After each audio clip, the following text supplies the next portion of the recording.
ও মনে করে দাগই খাইনি, ও দাগগুলো খেয়েছে। তুই করলে ডাকি দাগ খেয়ে গাউসে আজম বলছিল, বাবা তুমি ওয়াজ করতেছো, কোরআন আর হাদিস দেখে উপর দেখে দেখে ওয়াজ করতেছো, আর আমি গাউসে আজম কথা বলি আল্লাহ ও নবীকে সামনে রেখে ওয়াজ করি, বক্তব্য দেই।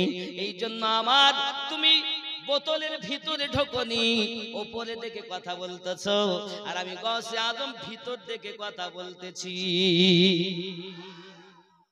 আব্বা কিছুই তো বললাম, আমি তো বুঝতে পারিনি, আর এরা যে কান্না করছে, এরা যে কি বুঝেছে।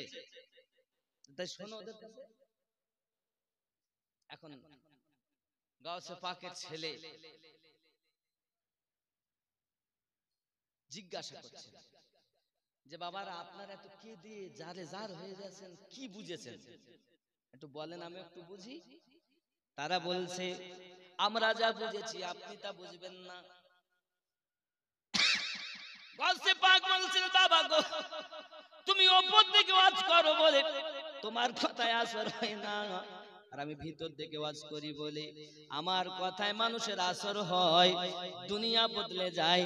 এই জন্য তোমার আর আমার আসমান জমিন পার্থক্য আছে। বাবারে তুমি যখন আমার মতো হবে তখন বুঝবে বিষয়টা কি হয়েছে। লোককে জিজ্ঞাসা করে আপনারা কি বুঝেছেন এই ওয়াজের মধ্যে। হাড়িতে ডিম রাখা ছিল, বিড়াল এসে ফেলে দিয়ে মাটিতে মিশে গিয়েছে, এতে কি বুঝেছে?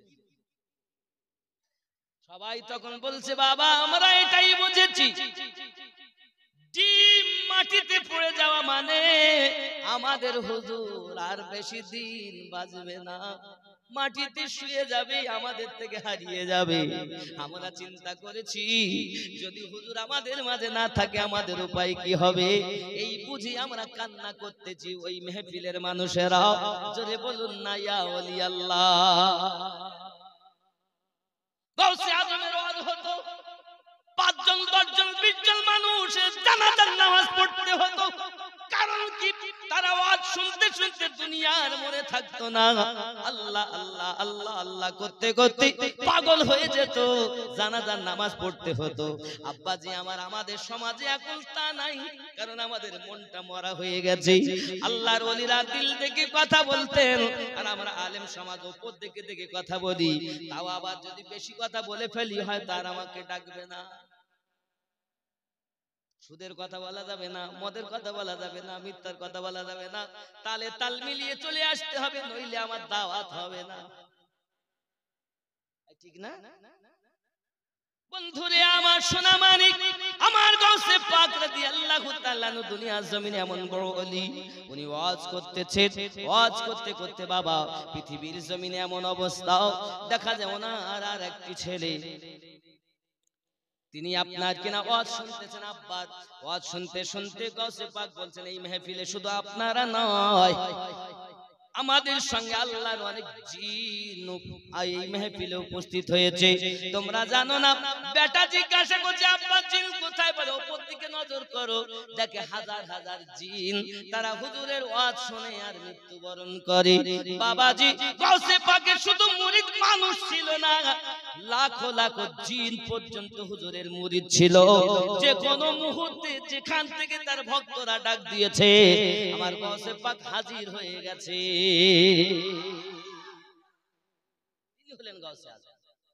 এজন্য আমরা গজলে বলি ওলি দিগের রাজা মহারাজ নাও মোদের সালাম খানি আব্দুল কাদের, একটু মোহাব্বতে আব্দুল কাদের নি ওলি দিগের রাজা মহারাজ নাও মোদের সালাম আব্দুল কাদের যে নি কৃপা করে রাখো মোদের লাজ ও গো কুতুবে রাব্বানি আব্দুল কাদের। মুসিবতে পড়ে মোরা ডাকি তোমায় হে দাস্তাগীর,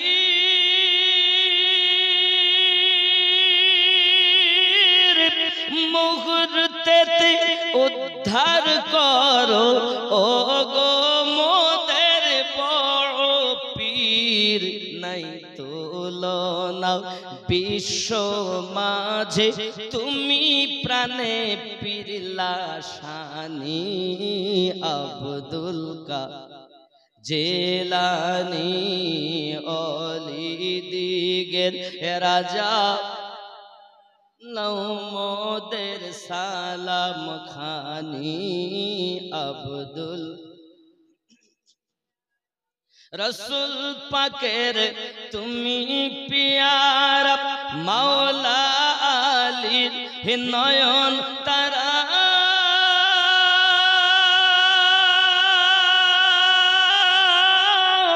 মা ফাতেমার প্রাণের দুলাল, হাসান হোসাইনের জিগার পারা, সর্বগুণে গণমনি তুমি মেহবুবে সুবহানি। আব্দুল জেলানি অলি দিগের রাজা মহারাজ, নাও মোদের সালাম নি। আব্দুল জোরে বলুন না ইয়া রাসূলুল্লাহ।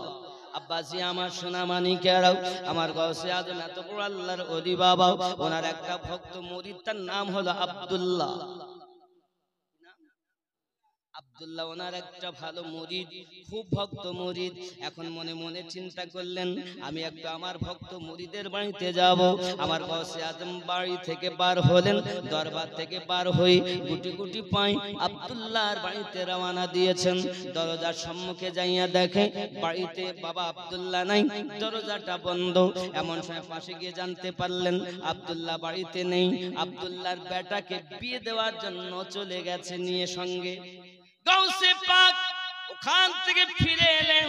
বাড়িতে আসার পর আপনার বাড়িতে আছেন, এখন বেটা বিয়ে দিয়ে আব্দুল্লাহ যখন বাড়ি চলে এসেছে, বাবা বাড়িতে আসার পরেতেই আপনার মানুষের মুখে শুনতেছে গাউসে আজম এসেছিলেন আমার বাড়ি। এমন সময়তে উনি করলেন কি, মুরিদ ভক্ত পীরের মোহাব্বতে আপনার ছুটে চলেছেন। গাউসে আজমের কাছে যখন গেছেন, গিয়ে বলতেছেন, হুজুর আপনি আমার বাড়িতে কেন গিয়েছিলেন? হুজুর আপনি আমার কাছে কেন গিয়েছিলেন? সঙ্গে সঙ্গে বলছে, বাবা আব্দুল্লাহ, আমি যখন তোমার বাড়িতে যাই তখন আমার বড় ক্ষুধা পেয়েছিল। আমার ক্ষুধা পেয়েছিল বলে তোমার বাড়িতে গিয়েছিলাম। শুধু আমার ক্ষুধা পাইনি, আমি সঙ্গে যে বাঘটা নিয়ে গিয়েছিলাম, এই বাঘেরও বড় ক্ষুধা পেয়েছিল, তাই তোমার বাড়িতে আমরা গিয়েছিলাম। হুজুর আমাকে মাফ করুন, আমি ছেলের বিয়ে দিতে গিয়েছিলাম, বিয়ে দিয়ে বাড়ি নিয়ে এসেছি, বৌমা বাড়ি নিয়ে এসেছি। হুজুর আমার গৌসে আজম বলেন, আমি নাই তো তোমাকে মাফ করে দিলাম, তবে আমার বাঘটাকে তুমি কিভাবে মানাবে বলো? আমি নাই তো মাফ করব, আমার বাঘ তোমাকে কিভাবে ক্ষমা করবে? দেখো হুজুর, তাহলে বাঘ কি চায়? বলছে, বাঘ তোমার ছেলেকে খেতে চায়। বাঘ তোমার ছেলেকে খেতে চায়, সে তো ক্ষুধার্ত। আব্দুল্লাহ দেরি করলেন, ভক্ত মুরিদ যারা হয় পিছনে চিন্তা করে না, পীরের কথা হলো শিরোধার্য।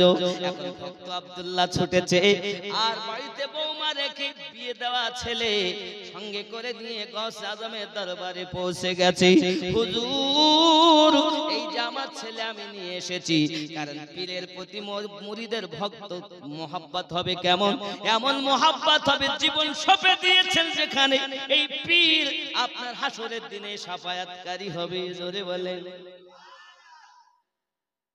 অনেকে বলে পীরে আবার বাঁচায়, শয়তানওয়ালা পীরে বাঁচাবে না, আল্লাহর ওলি যারা তারা বাঁচাবে। আল্লাহর ওলি বাঁচাবে। যদি বলেন হুজুর কোথায় আছে? কোরআনুল মাজিদ সূরা বনী ইসরাঈল আয়াত নাম্বার ৭১। কত নাম্বার আয়াত বললাম? 71 নম্বর আয়াত আপনি খুঁজে দেখুন। আল্লাহ পাক বলছেন বিসমিল্লাহির রহমানির রহিম ইয়াউমা নাদু কুল্লা উনাসিম বিইমামিহিম। স্মরণ করো ওই দিনের কথা যেদিন আল্লাহ পাক প্রত্যেক কওমকে তার ইমামের সঙ্গে ডাক দেবেন। এখন ইমাম কারা হবে? হে বাবা, পথ প্রদর্শক যে হবে সে হবে আপনার ইমাম। কোরআন মাজিদ সূরা আল কাহাফ আয়াত নাম্বার 17 আল্লাহ পাক বলেন বিসমিল্লাহির রহমানির রহিম মাইয়াহদিল্লাহু ফাহুয়াল মুহতাদি ওয়া মান ইউদলিল ফালান তাজিদা লাহু ওয়ালিয়াম মুরশিদা। আমি আল্লাহ যাদের হেদায়েত দান করি তারা হেদায়েত প্রাপ্ত হয়, আমি আল্লাহ যাদের পথভ্রষ্ট করি পথ প্রদর্শক হিসাবে একজন মুর্শিদ পাবে না।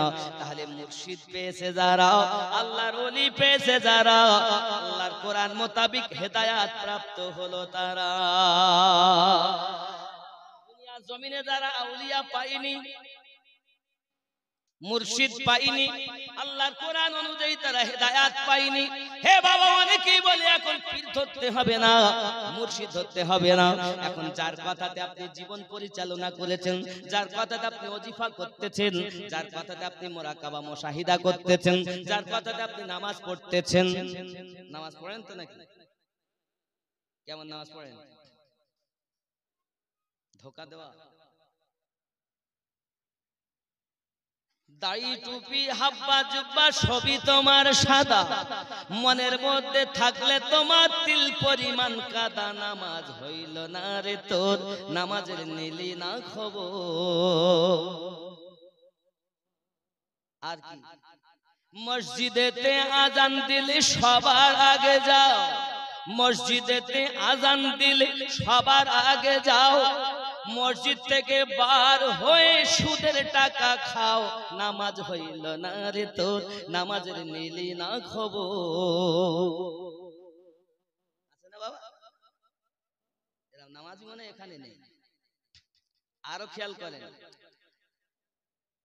এ নামাজ তুমি ইবাদত জানো, চুরি তোমার পেশা। নামাজ তুমি ইবাদত জানো, চুরি তোমার পেশা। ওই নামাজ তোমার কবুল হবে কেমনে করলে আশা। নামাজ হইল না রে তোর, নামাজের নিলি না খবর। এ নামাজের ভিতরে তোমায় মশায় কামড় দিলে, নামাজের ভিতরে তোমায় মশায় কামড় দিলে, মশা তুমি আগে মারো রুকু সেজদা ফেলে। নামাজ হইল না রে তোর, নামাজের নিলি না খবর। এরকম নামাজ আছে? আলহামদুলিল্লাহ, নামাজ চোর না নামাজি, লোক দেখাতে গেছে মসজিদে, দাড়ি সাদা হয়ে গেল, প্রকৃত নামাজি হতে পারেননি, খালি চুরি করেই যাচ্ছেন, নামাজ পড়তেছেন। দেখেন, মৌলবীদের কাজ আলাদা আর আল্লাহর ওলিদের কাজ আলাদা। মৌলবীদের কাজ কি? জামা পাক করো, দেহ পাক করো, টুপি লাগাও, হাব্বা জুব্বা গায়ে দাও, এটা মৌলবীরা শিখায়, তাই আমরা শুনি, তারপরে আমরা কাজ করি নাকি? কিন্তু নামাজে গেলাম, মৌলবীরা বলে ভাই নামাজ পড়তে যাওয়া, নইলে আল্লাহ এই শাস্তি দেবে ওই শাস্তি দেবে, ভয়তে মসজিদে গেলাম। মসজিদে নামাজ পড়তে দাঁড়িয়েছি, এখন ব্যবসার কথা মনে উঠছে, যে কর্ম করি কর্মের কথা মনে উঠছে। কেউ কাউকে ভালোবাসে মনে করেন, ইয়ং ছেলে তো মসজিদে গেছে, এখন কোন মেয়ে কেউ ভালোবাসে, ওর কথাটাই শয়তান তুলে ধরেছে, ওটা দেখ আল্লাহ কি করছি, আলহামদুলিল্লাহ রাব্বিল আলামিন আররহমান। আবার অন্যদিকে খেয়াল, এরকম হয় না বাবা? হয় না? নামাজে গেলে হয় কি হয় না? তাহলে এই রোগের ওষুধ কই? মৌলবীরা তো বলতেছ না, শুধু বলতে পড়, শুধু ঠোক ঠোক। রোগের ঔষধ তো নাই, নামাজি তো হচ্ছে না। আরে এই রোগের ডাক্তার তারা হলো আল্লাহর আউলিয়া, যার সরদার মাওলায়ে কায়নাত হযরত আলী কারামাল্লাহু ওয়াজহুল কারীম।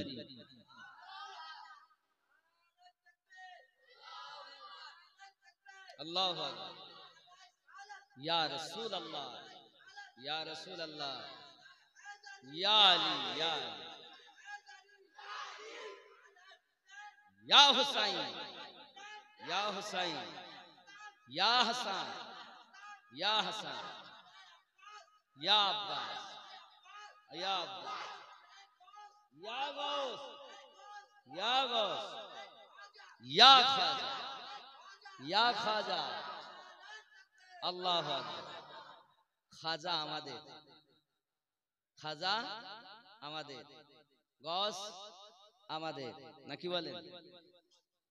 আপনি যান আজমিরে, যাবেন, যাওয়ার পরে গেটে দেখবেন লেখা আছে 12 জন ইমামের নাম এখনো লেখা আছে আজমিরে।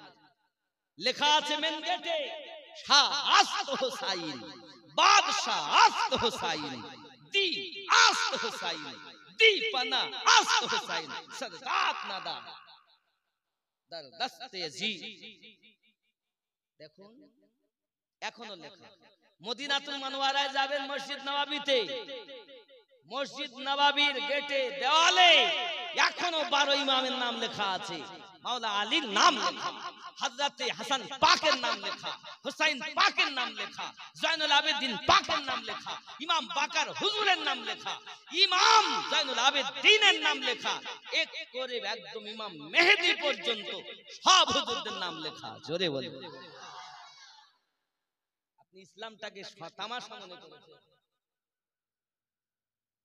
ইসলাম আল্লাহর দেওয়া ধর্ম, প্রচারক নবী, আমার নবী পাক প্রচার করেছেন। ইসলামের আরেক নাম হযরতে আবু বকর। জোরে বলেন। ইসলামের আরেক নাম ফারুক আযম, ইসলামের আরেক নাম উসমান জিন নুরাইন। গোড়াতে যদি দেখেন ইসলামের আমার নবী যেমন প্রচার করেছেন, ইসলামের আরেক নাম হযরতে আলী, ইসলামের আরেক নাম হযরত ইমাম হাসান পাক, ইসলামের আরেক নাম হযরত ইমাম হুসাইন পাক। আপনি ভেবেছেন কি তাদেরকে বাদ দিয়ে আপনি ইসলাম হয়ে যাবে? বাড়ি থেকে বেরিয়ে পীরের দরবার পর্যন্ত পৌঁছালেন, আর কিছু দিচ্ছেন না, তার মানে কি? আপনি আপনার পীরকে অবশ্যই তাকবীর দেন, তাকে উঁচু রাখেন। আপনার নীতি হবে এটা সবার পীর ভালো, তার মধ্যে আমার পীর আমার কাছে আরো ভালো। আপনি আপনার পীরের করুন, কিন্তু আপনাকে যাচাই করা দরকার পীর আসল আলীওয়ালা বেলায়াতওয়ালা পীর না শয়তানওয়ালা বেলায়াতওয়ালা পীর।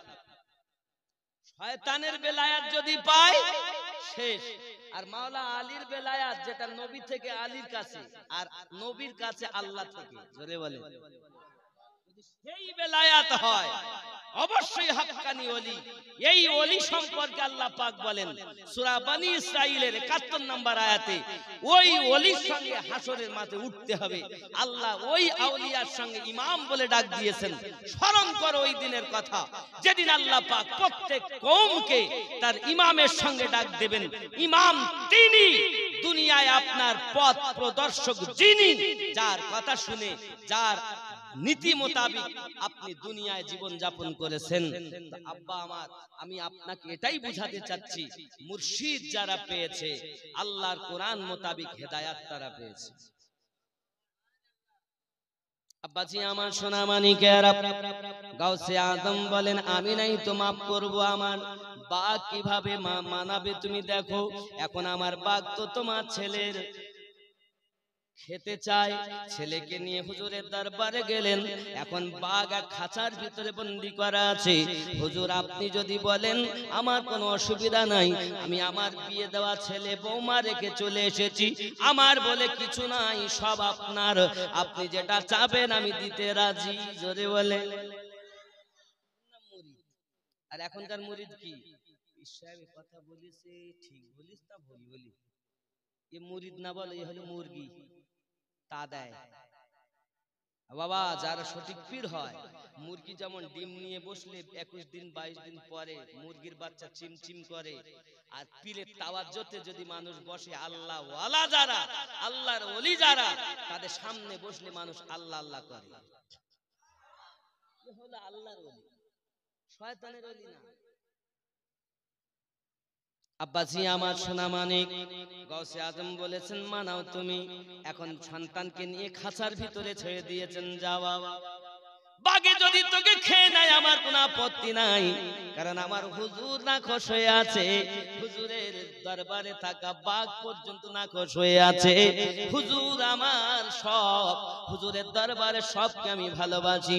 ছেলেকে যখন ভিতরে ঢুকিয়ে দিয়েছে, বাঘ এগিয়ে এসেছে, এসে তার পাশে বসে আছে আর জবান দিয়ে বলতেছে, আব্দুল্লাহ, যে আমার পীরের গোলাম, আমি বাঘ ও তার গোলাম।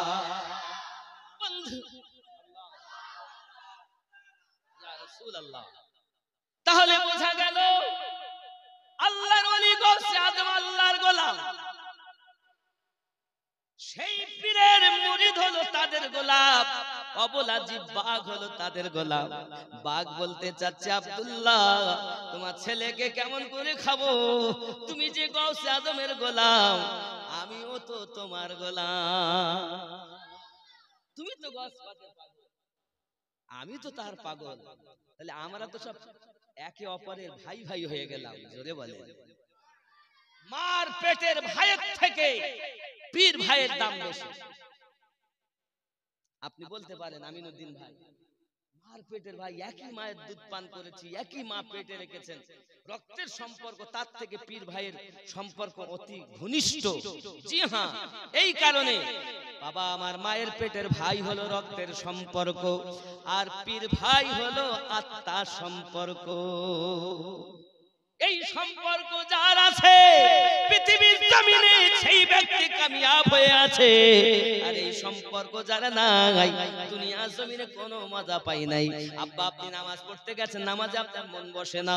বাবা আল্লাহর ওলিদের কাজ হলো আপনার নামাজের ভিতরে শয়তানি ওয়াসওয়াসা, শয়তানি চিন্তা ভাবনা, দুনিয়ার চিন্তা ভাবনা এসব দূর করে আপনার সঠিক নামাজ পড়িয়ে দেওয়া আল্লাহর ওলিদের কাজ। মাওলানার কাজ আলাদা, আল্লাহর ওলিদের কাজ আলাদা। আল্লাহর ওলিরা হলো দিলের ডাক্তার, আল্লাহর ওলিরা হলো কলবের ডাক্তার, আল্লাহর ওলিরা হলো রুহের ডাক্তার, আল্লাহর ওলিরা হলো লতিফায়ে সিরের ডাক্তার, আল্লাহর ওলিরা হলো খফির ডাক্তার, আল্লাহর ওলিরা হলো লতিফায়ে আকফার ডাক্তার।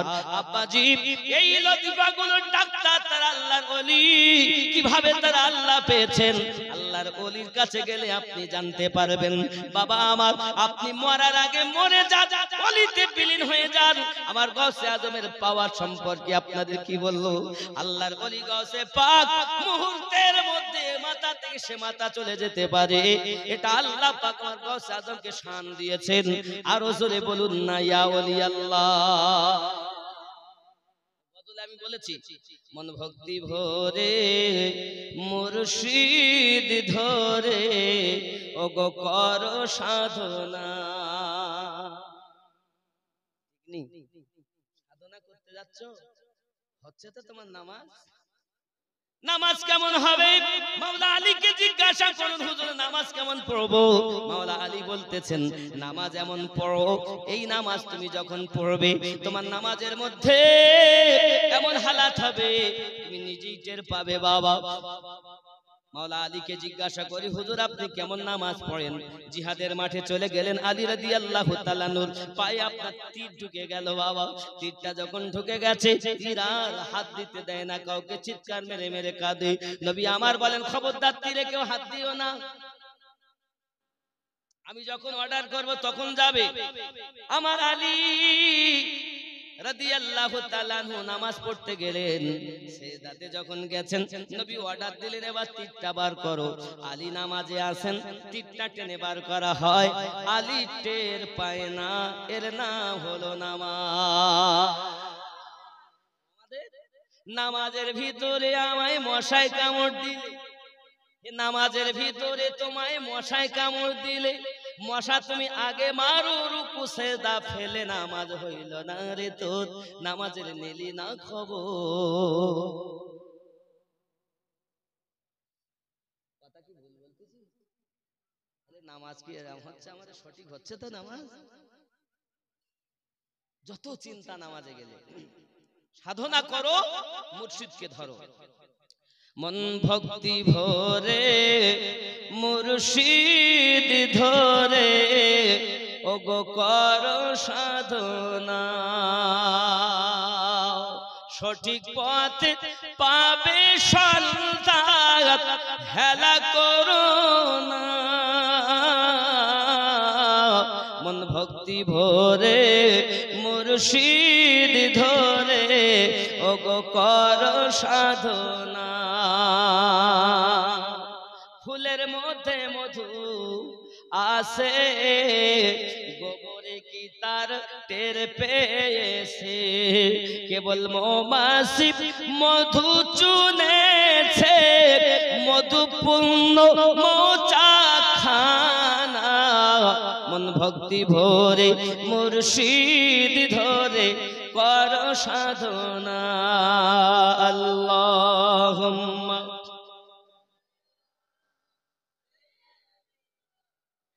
মাওলানা মুহাম্মদ ওয়া আলা আলিহি। আমার গাউসে আজমের পাওয়ার সম্পর্কে কি বলবো বাবা। আব্দুল্লাহ ছুটে বাড়ি আবার এসেছেন হুজুরের দরবারে। হুজুর জিজ্ঞাসা করছেন, ওগো আব্দুল্লাহ কি ব্যাপার, তুমি এমন করে কান্নাকাটি করো কেন? হুজুর আমার একটি মেয়ে 18 বছর তার বয়স, আপনার গোলামি করে, আপনার দাসী, কিন্তু আজ সকালবেলা ফজর নামাজের পরে আমার ছাদের উপরে উঠেছে, ওঠার পরে আর মেয়েটাকে খুঁজে পাওয়া যায় না। জানি না আমার মেয়েকে কোথায় নিয়ে গেছে, জিনে উঠিয়ে নিয়ে গেল কি কোথায় নিয়ে গেল কিছু বুঝি না। হুজুর বলেন আমার উপায় কি? গাউসে আজম বলেন, বাবা আব্দুল্লাহ বসো। পাকের পাওয়ার দেখেন, বাবা আব্দুল্লাহ বসো। আব্দুল্লাহ বসে আছে। আব্দুল্লাহ বসে থাকার পরে আব্বাজি আমার এমন সময় হুজুর গাউসে পাক বলতেছেন, ও বাবা আব্দুল্লাহ শোনো, তুমি এক কাজ করো। বলে কি কাজ করবে? বলে তুমি এক কাজ, পৃথিবীর জমিনে তোমার মেয়ে যেমন চলে গেছে পাও না, এখন তুমি বাড়ি যাও। বাড়ি যাওয়ার পরে কি বলছে দেখেন, আব্দুল্লাহ ने कहा मुझे हटाने वाले जिन्नात के हैवान, এখানে বলেছে দেখেন, जो गौस पाक का सच्चा मुरीद है उसने कुर्बानी देकर अपने पीर को मना लिया। अब्दुल्ला 18 साल की लड़की जो अपनी जवान बेटी, उसका मामला लेकर अब्दुल्ला गौस आजम की बरगाह में हाजिर हुआ। आंखों में आंसू बरसता है। बाबा আমার কাঁদতে কাঁদতে এসেছেন। হুজুর বলছেন কেন কাঁদো?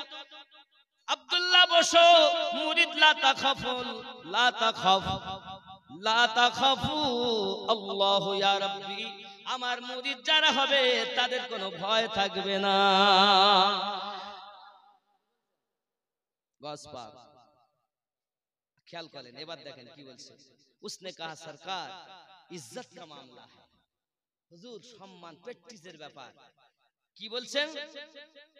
आंखों आंसू आंखों से आंसू खत्म नहीं होते। हुजूर আমার চোখের থেকে পানি বন্ধ হয় না। आपने फरमाया बयान करो क्या मामला है, बोलो तो की ব্যাপার। সঙ্গে সঙ্গে বলছে, उसने कहा हुजूर आपकी नौकरानी मेरी बेटी जो 18 साल की है, सुबह छत पर चढ़ी बाद में नहीं मिली। সকালবেলা ছাদে উঠেছে আর পাওয়া যাচ্ছে না। এখনকার সময় হলে বলতো ও দেখ কোন ছেলের সঙ্গে পালাইয়েছে,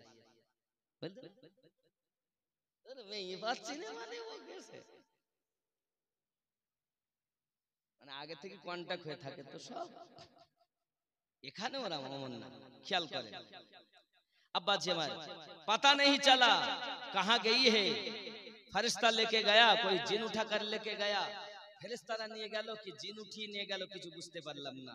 বাবাজি আমার নুজহাতুল খাওয়াতির 80 পৃষ্ঠাতে, সিরাতুল আখিয়ার 220 পৃষ্ঠাতে, আনারুল হাসনাইন 31 পৃষ্ঠাতে ঘটনাটা লেখা। मेरे गौसे आजम ने फरमाया घबराओ मत, बैठ जा, आई चिंतार कारण नहीं, बोसो। आपने फरा मगरिब के वक्त मगरिब की नमाज अदा करना, फिर थोड़ा आराम करना, ईशा का वक्त हो जाएगा, ईशा की नमाज अदा करने के बाहर निकल जाना। শোনো বসো, মাগরিবের নামাজ পড়বা, মাগরিবের পরে এশার নামাজ পড়বা, এশার নামাজ যখন হয়ে যাবে ঘর থেকে রাত হয়ে গেলে বেরিয়ে যাওয়া। যাওয়ার পরে কি করবে? এক জঙ্গল বায়াবান है, ও এক জঙ্গলের ভিতরে চলে যাওয়া, जाके वहां अपने गिर्द खींचकर बैठ जाना, ওখানে একটা রেখা টেনে ওখানে বসে যাবে। আর কি বলবে? নিয়ত করবে বিসমিল্লাহি ওয়া আলা নিয়াতু আব্দুল কাদির। সুবহানাল্লাহ বলেন। বিসমিল্লাহি ওয়া আলা নিয়াতু আব্দুল কাদের, এটা নিয়ত করবে আর একটা লেখা টেনে বসে যাবে। এমন সময় দেখবে ওখানে একদল জিন আসবে, তারা কিন্তু তোমাকে ভয় দেখাবে, খবরদার ভয় পাবে না, খবরদার জানো তুমি ভয় পাবে না। তারা কিন্তু তোমাকে ওখান থেকে সরানোর চেষ্টা করবে। খেয়াল রাখবে, যাই করুক না কেন তোমার গণ্ডির ভিতরে ঢুকতে পারবে না। তুমি নিয়ত করে বসে যাবে। জিনের দল যখন চলে যাবে, কিছুক্ষণ পর তাদের সর্দার আসবে। জিনেদের সর্দার যখন আসবে, ওই জিনেদের সর্দারও কিন্তু তোমাকে ডিগানোর চেষ্টা করবে। খবরদার তুমি ভয় পাবে না। যখন সে কথা বলবে তুমি আমার নাম বলে দেবে, তারপর দেখবে খেলা। আর ওই জিনের সর্দারকে বলবে, নিশ্চিত ওই জিনের সর্দার তোমার মেয়েটাকে আনিয়ে দেবে। কে বলছে? বাবাজি আমার আব্দুল্লাহ করল কি, মাগরিবের নামাজ আদায় করেছেন। বক্ত যখন এশার হয়ে গেল, এশার নামাজ আদায় করেছেন। রাত যখন একটু গভীর হয়েছে, বাড়ি থেকে বার হয়ে গভীর জঙ্গলের ভিতরে চলে গেছেন। বাবা জঙ্গলের ভিতরে চলে যাওয়ার পরই একটি রেখা টেনে বিসমিল্লাহি ওয়া আলা নিয়াতু আব্দুল কাদের বলে আপনার কিনা নিয়ত করে বসে গেছেন ওই রেখার ভিতরে। এমন সময়তে আপনার জিনেদের দল আসতেছে। জিনের দল আসতে গিয়ে ভয় দেখায় বিভিন্ন ভাবে, কিন্তু উনি ভয় করবে কেমন করে? উনি তো গাউসে আজমের মুরিদ। বন্ধুরে আমার, জিনেদের দল চলে যায়, জিজ্ঞাসা করছে তুমি এখানে বসে আছো কেন? বলে আমি বসে আছি আমার দরকারে, আমার পীর পাঠিয়েছে। জিনেদের দল চলে যায়। দীর্ঘক্ষণ পর জিনেদের সর্দার তার কয়েকটা বাচ্চা নিয়ে, ছেলেদেরকে নিয়ে যখন চলে আসতেছে, সামনে মানব জাত দেখে ওই সর্দার কিন্তু আপনার ভয় দেখাতে লাগে। কে ওখানে বসে আছে? গম্ভীর মেজাজে বলি, কে ওখানে? বলে আমি আব্দুল্লাহ বসেছি। আব্দুল্লাহ বসে আছো? জি হ্যাঁ। কেন তুমি মানব জাত আমার পথ যাওয়ার পথে কেন বসে আছো? বলে আমি এখানে ইচ্ছা করে বসি নাই, আমার পীর আমাকে বসিয়েছে। তোমার পীরের নাম কি? আমার পীরের নাম হলো আব্দুল কাদের। জোরে বলো। যেই বলেছে আব্দুল কাদের, তার সওয়ারি থেকে নিচে নেমে এসেছে। আসার পরে ওই রেখার কাছে দাঁড়িয়ে বলছে, ওগো ভাই আব্দুল্লাহ, গাউসে আজম তো আমারও পীর মুর্শিদ। বলেন কি খবর, বলেন না কি অবস্থা? আব্বাজি আমার সোনা মানিকেরাও তখন আব্দুল্লাহ বলতেছেন, ও জিনদের সর্দার, আমার একটি মেয়ে, ওই মেয়েটার বয়স হলো 18 বছর। সকালবেলা ফজরের পরে ঘরে ছাদে উঠেছি, আর মেয়েটাকে পাওয়া যায় না। জিনদের সর্দার বলে, আব্দুল্লাহ তুমি তো আমার অগাধ কিছু নয়, পর কেউ নয়, তুমি আমার পীর ভাই।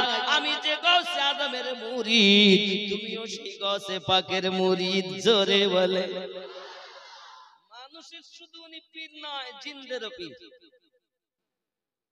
বন্ধুরে আমার, হযরতে গাউসে আজম আব্দুল কাদের জিলানী গিলানী রাদিয়াল্লাহু তাআলা আনহুর নাম শোনার সাথে সাথে সঙ্গে সঙ্গে জিনদের সর্দার বলছে, ঠিক আছে ভাই আব্দুল্লাহ, তুমি চিন্তা করো না, দেখি না কি হয়, তুমি একটু অপেক্ষা করো, কে নিয়ে গেছে?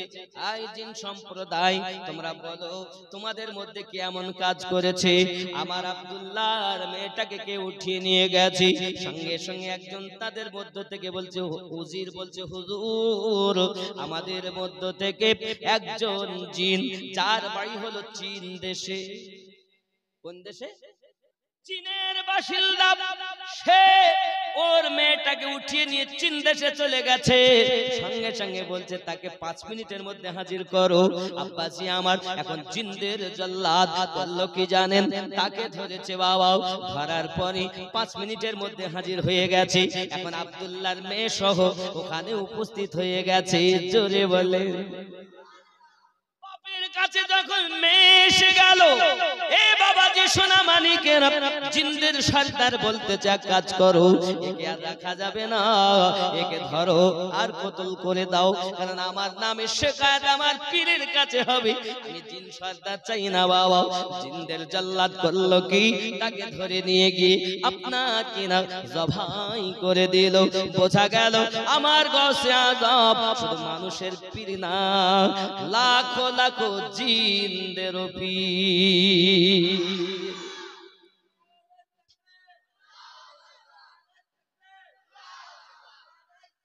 ইয়া রাসূলুল্লাহ, ইয়া রাসূলুল্লাহ, ইয়া আলী, ইয়া আলী। আব্বাসি আমার সোনামানি খেয়াল করেন, আমার গৌসে পাকের অনেক বর্ণনা বাবা, শুধু এতটুকুই নয় বাবা, সোনামানিকেরা আমার গৌসে আজমের অনেক ওজিফা আছে। আমার গৌসে পাক বলেন আমি একটা ওজিফা করতাম, ওজিফার কথা বলবো, এই ওজিফা বিশাল লাভবান ওজিফা। গৌসে পাক নিজে করতেন, আল্লাহুল্লাহু কাফি, আল্লাহুল কাফি, মুখস্থ করবেন। কাসাদুল কাফি, অজাদুল কাফি, কেফানিল কাফি, লিকুল্লি কাফি, ওয়া নি'মাল কাফি, ওয়ালিল্লাহিল কাফি। সুবহানাল্লাহ। বলছি এই আমলটা যদি কেউ করে, অল্প দিনের মধ্যে আমি গৌসে আজমের দিদার লাভ করব।